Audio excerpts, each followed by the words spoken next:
Assalamualaikum students, welcome back.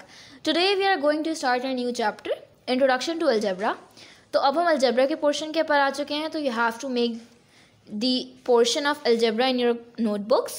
So let's begin. First of all, what is sentence? A sentence is a set of words or symbols that conveys some meaning. For example, the earth moves around the sun. Go on. A liquid flows from a lower level to a higher level. क्या कह रहे हैं वो? Mathematics के अंदर sentence क्या होता है? एक सेट होता है ऑफ वर्ड्स, यानी कि डिफरेंट वर्ड्स मिलकर एक सेंटेंस बना रहे होते हैं, या तो फिर डिफरेंट सिंबल्स मिलकर जो है वो एक सेट बना रहे होते हैं, जिसको हम कहते हैं सेंटेंस, और वो हमें कोई ना कोई मतलब दे रहा होता है. एग्जाम्पल है, डिफरेंट वर्ड्स के थ्रू हमने लिखा the earth moves around the sun. जो हमारे पास अर्थ है यानी ज़मीन है, वो सूरज के गिर्द घूमती है. एक लिखा हुआ है गो ऑन, इसका कोई ऐसा खास मतलब नहीं, लेकिन वो कह रहा है गो ऑन यानी आगे बढ़ो. A liquid flows from a higher level to a liquid flows from a lower level to a higher level. ये इसका क्या मतलब है कि एक लिक्विड यानी कि कोई वाटर फॉर सपोज पानी जो है हमारे पास एक निचली सतह से एक ऊंची सतह पर जाता है.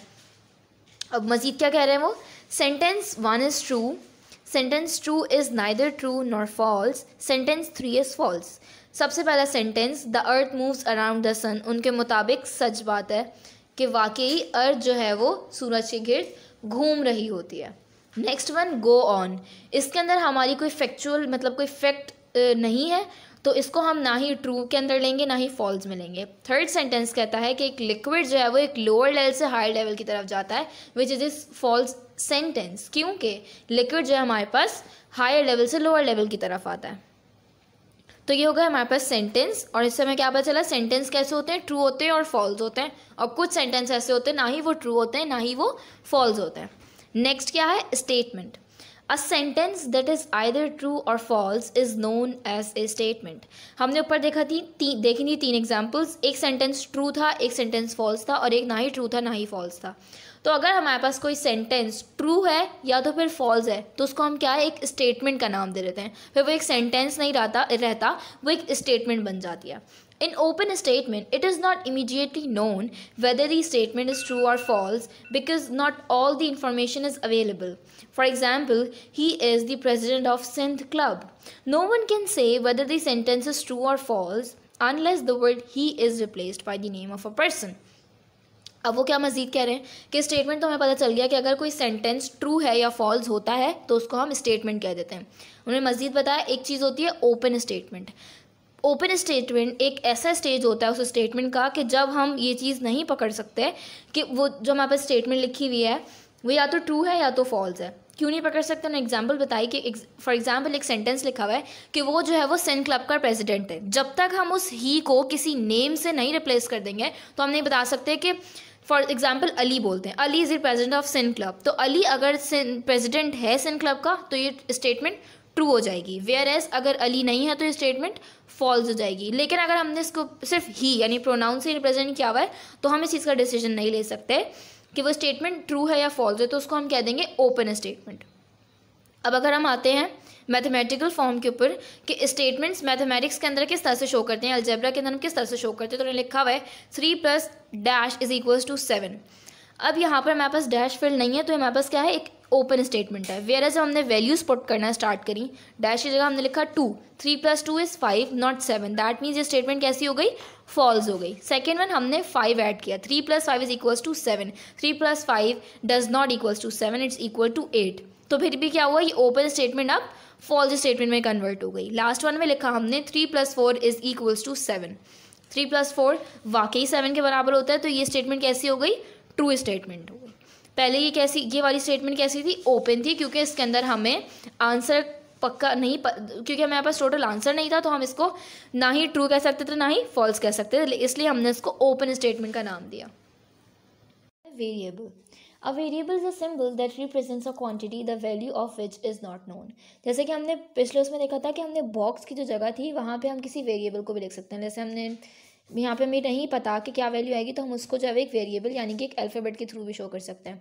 इंग्लिश के अंदर हम इसको अल्फ़ाबेट के तौर पे ले रहे होते हैं, मतलब जितने भी अल्फ़ाबेट्स हैं A to Z. मैथमेटिक्स के अंदर हम उसको एज अ वेरिएबल काउंट करेंगे क्योंकि वो किसी अननोन वैल्यू की जगह हम लिख रहे होते हैं. जैसे कि हम देखें 4 × x 6 हमें नहीं पता, तो हमने लिख दिया is equals to y. Constant. A term that has a fixed value and appears separately from a variable is called a constant. Constant क्या होता है? हमारे पास जो नंबर्स होते हैं, डिजिट्स जो होते हैं, उसको हम कांस्टेंट कहते हैं, जिसके पास एक फिक्स्ड वैल्यू होती है. यहाँ पे हमारे पास इसकी वैल्यू चेंज हो जाएगी कभी. अगर हम यहाँ पे इज इक्वल्स टू 11 लिख दें तो हमारे पास x जो है वो अब डिफरेंट वैल्यू के साथ एग्जिस्ट कर रहा है यहाँ पे. What is algebraic expressions? Any numeral variable or combination of numerals and variables connected by one or more signs of fundamental operations, plus, minus, multiplication or division, is known as an algebraic expression. Algebraic expression क्या है कि हमारे पास एक पूरी एक expression होती है जिसके अंदर क्या क्या चीज़ें होती हैं, नंबर्स होते हैं, वेरिएबल्स यानी कि अल्फ़ाबेट्स होते हैं, combination of numerals and variables यानी कभी कुछ मिला के भी लिखा हुआ होता है और इनके दरमियान क्या होता है, एक या एक से ज़्यादा साइंस मौजूद होते हैं, जैसे कि प्लस, माइनस, मल्टीप्लाई और डिवाइड. मजीद चलते हैं. What is term? The numbers और letters separated by operators in an algebraic expression are called terms. For example, ये हमारे पास एक अल्जेब्रिक एक्सप्रेशन लिखी हुई है, इसके अंदर हमारे पास वेरिएबल और जो हमारे पास वेरिएबल्स मौजूद हैं और जो हमारे पास कॉन्स्टेंट्स मौजूद हैं वो किसी नंबर की या कोई हमारे पास कोफिशिएंट मौजूद है तो वो किसी नंबर से जो है किसी ऑपरेशन के तहत आपस में अलग अलग रिप्रेजेंट किए जा रहे हैं. मतलब 4x अलग लिखा हुआ है, 2y अलग लिखा हुआ है, कैसे? बीच में एक एडिशन का साइन है. तो जितने एडिशन के साइन हैं या जितनी सब्ट्रैक्शन के जितने ऑपरेशंस के साइन हमारे पास मौजूद होते हैं उस हिसाब से टर्म्स जो है वो डिवाइड होती रहती हैं. दैट मीन्स यहाँ पे क्या कौन कौन सी टर्म्स मौजूद हैं? एक्स, वाई और जी टर्म्स मौजूद है, क्योंकि बीच में मल्टीप्लिकेशन एक एडिशन का साइन आ गया, एक सब्ट्रैक्शन का साइन आ गया. तो X, Y, Z are terms. Next one is 2c minus 3x square. तो यहाँ पे कौन कौन सी टर्म्स हैं? c and x are terms. Next is coefficient. The symbol or number appearing before the variable used in algebraic term is called its coefficient. ये आपके पास एक algebraic expression है और ये उसकी term है 4x. x हो गया हमारे पास variable और 4 क्या हो गया? coefficient हो गया. For example, in 2xy, 2 is the coefficient of x and y. x and y क्या है हमारे पास? variables हैं. दो तरीके की terms होती हैं. Like term have same variables includes addition and subtraction. like terms क्या होते हैं जिनके पास जैसे 4x plus 5y minus 3y होगा, तो ये एक लाइक टर्म नहीं है. अगर हम लिख देते हैं वेरिएबल x ही आए यहाँ पे, यानी 4x हो, 2x हो और माइनस 3x हो, दैट मीन्स ये कौन सी टर्म है? लाइक टर्म, क्योंकि उसके वेरिएबल्स तमाम कैसे हैं? सेम है. अगर हमारे पास कोई लाइक टर्म है यानी कि उसके तमाम वेरिएबल सेम है तो उसके अंदर हमारे पास एडिशन और सब्ट्रैक्शन हो सकती है. वेयर एज अनलाइक टर्म्स क्या होते हैं? जिसके पास डिफरेंट वेरिएबल्स होते हैं. मतलब जैसे ये एक अनलाइक टर्म है क्योंकि उसके पास एक्स, वाई, जेड तीनों डिफरेंट वेरिएबल्स हैं, तो यहाँ पे जो है वो एडिशन और सब्ट्रैक्शन नहीं हो सकती है. लाइक टर्म्स के अंदर हमारे पास एडिशन और सब्ट्रैक्शन हो सकती है. अब आ जाइए एक्सरसाइज के ऊपर. ये एक्सरसाइज आपकी बुक पेज नंबर 122 एंड 123 पर मौजूद है. एक्सरसाइज है एक्सरसाइज 8A. फर्स्ट क्वेश्चन है, are the following statements true, false और ओपन? जी, तो अब कुछ एडिशन और सब्ट्रैक्शन के क्वेश्चंस देख लेते हैं और मैं आप लोगों को ये बता दूंगी कि आपकी एडिशन सब्ट्रैक्शन किस तरीके से होगी. तो ये first question, add them.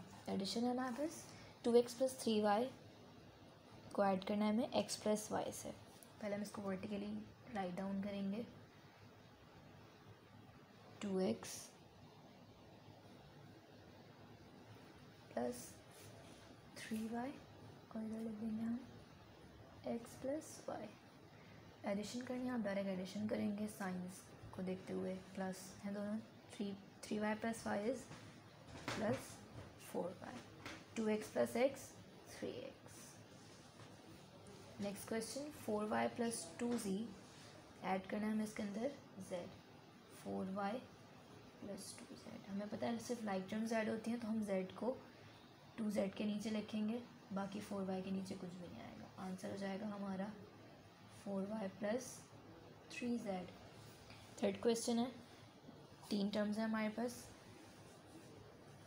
10b plus 5c plus 11d. Second है b plus 2c plus 3d.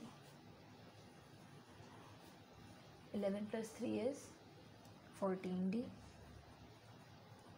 Plus 5 plus 2 is plus 7c और 10b plus b 11b.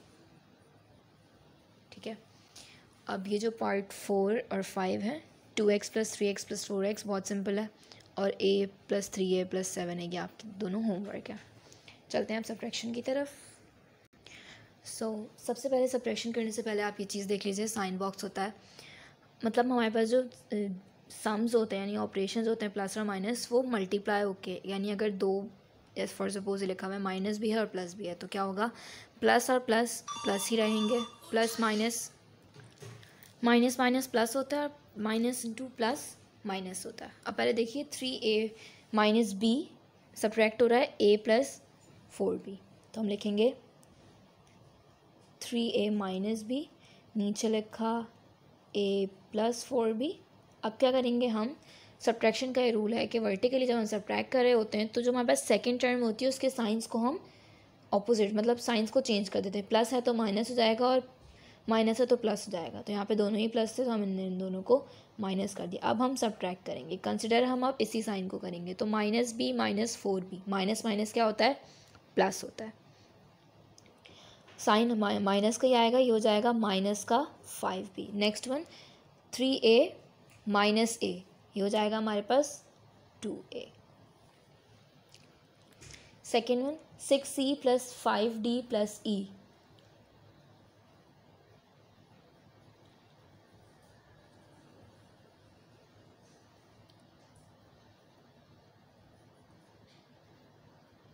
Science change करेंगे, प्लस प्लस और माइनस, +e + 5e प्लस का 6e, + 5d + d plus का 6d, 6c - 2c 4c। Third question a + b - c, आप लिखेंगे a + b - c, फिर 2a + 2b - 2c, d है नहीं तो हम इसको अलग से लिख देंगे, minus plus minus minus -d -c + 2c